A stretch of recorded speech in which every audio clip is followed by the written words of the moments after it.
جب مسجد نبوی کی اس جگہ کی توسیع کی باری آئے تو ایک عجیب مسئلہ پیش ہوا. وہ کیا کہ یہاں حضرت عبداللہ کی قبر ہے, حضور پاک کے ابا جان رضی اللہ عنہ, حضرت عبداللہ کی قبر.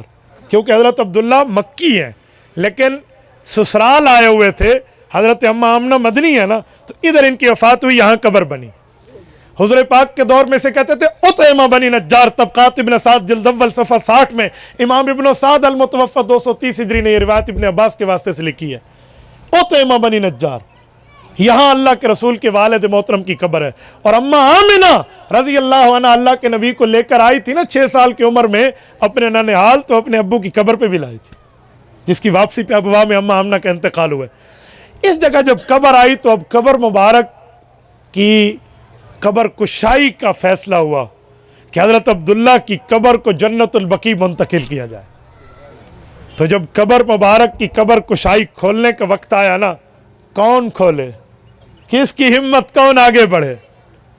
حضرت مولانا عاشق الہی, یہ جو میں دارالعلوم دیوبند کے اس بندے کی بات کر رہا ہوں جن نے انعام الباری میں اشعار جمع کیے ہیں, ان کے فیصلے اور مشورے کے مطابق کہا حضور پاک کے والد کی قبر کو ہاتھ عام مزدور نہیں لگائے گا, پہلی کدال وہ مارے گا جو انہی کے علاقے کا ہے جو حضور پاک صلی اللہ علیہ وسلم کے روزے کی صفائی کرتے ہوئے آ رہے ہیں.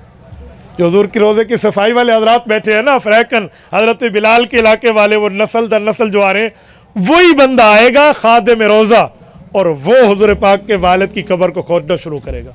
وہی ہوا, اور 1400 سال گزرنے کے بعد بھی حضور پاک کے والد محترم کی قبر بالکل صحیح سلامت اور جسم سلامت تھا. 18 سال کی عمر میں حضرت عبداللہ کا انتقال ہے. کہتے ہیں بال جو تھے یہ پورے لمہ جمہ اور وفرہ کی حد تک تھے, سب سے کانوں سے بڑے ہوئے اور کندھوں سے اوپر اتنے اتنے بال تھے, بال تک خراب نہیں ہوئے. اور جسم اقدس کو اٹھایا گیا. ان اٹھانے والوں میں حضرت مولانا عاشق الہی رحمۃ اللہ علیہ, حضرت مولانا عبید اللہ انور رحمۃ اللہ علیہ, حضرت مولانا عبید اللہ انور مولانا احمد اللہ لاہوری رحمۃ اللہ علیہ کے فرزند ہیں, اپنے بیٹوں سمیت ان کو اٹھایا. مولانا اجمل اور مولانا راشد سمیت اٹھایا. اس پہ حضرت شیخ زکریہ رحمۃ اللہ علیہ کی شمولیت, مولانا عاشق الہی برنی کی ہے, اور سب سے پہلے ہاتھ اٹھانے والا وہی روزے کا خادم ہے. یہ اٹھا کر جنت البقیع لے گئے ہیں. قاری صاحب کہتے ہیں میں نے اپنی آنکھوں سے منظر دیکھا ہے, میں وہیں تھا, کتابوں میں علیحدہ یہ بندہ عینی شاہد ہے اس بات کا.